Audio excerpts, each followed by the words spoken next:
আপোনালোকে এনেকৈ প্ৰশ্ন এটা সোধে যাতে তাত প্ৰতিক্ৰিয়া হয়, তাৰপিছত আৰু প্ৰতিক্ৰিয়া হয়। গতিকে আপোনালোকেও অসমৰ পৰিৱেশটো চাই কিছুমান প্ৰশ্ন আপোনালোকেও সুধিব নালাগে। আপোনালোকে মোৰ পৰা এটা প্ৰতিক্ৰিয়া লৈ আকৌ সংগঠন কেইটাক গৈ সুধিব, হিমন্ত বিশ্ব শৰ্মাই এনেকৈ ক'লে, আপুনি কি ক'লে? কিন্তু গুৰিটোতো মই নহয়, গুৰিটো আপুনিহে। এইটো মোৰ ভাষণ নহয়। আপুনি মোক এটা সুধি লয়, সুধি পেলাই তাতে গৈ পেলাই পূৰাটো নকয়, আধা কয় যে হিমন্ত বিশ্ব শৰ্মাই কৈছে যে নহয় বুলি। মই কি কৈছোঁ যে প্ৰক্ৰিয়াটো দীঘল, সংসদ যাব, কেবিনেট যাব, দীঘলীয়া প্ৰক্ৰিয়া এটা, তেওঁলোকেও জানে।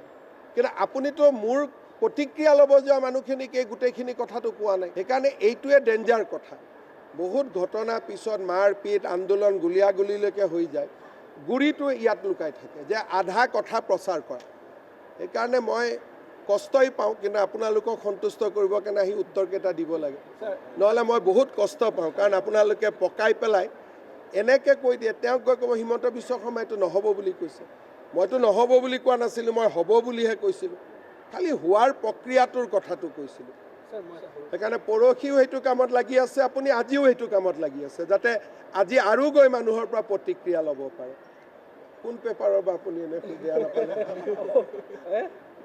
এইটোৱে গম লাগে। প্ৰতিদিনৰ মালিকো এনেকুৱা, মানে কি ক'ম, বেয়া শব্দ কোৱাৰ কোনো ভাষা নাই। আলফাৰ দিনাৰ পৰাই অসম কেইখন জ্বলাই আছে। এটাইতো থিয় হৈ টিভিত জঁপিয়াই থাকে, নিজে কেতিয়াবা অকলে অকলেও আধা ঘণ্টা জঁপিয়ায়।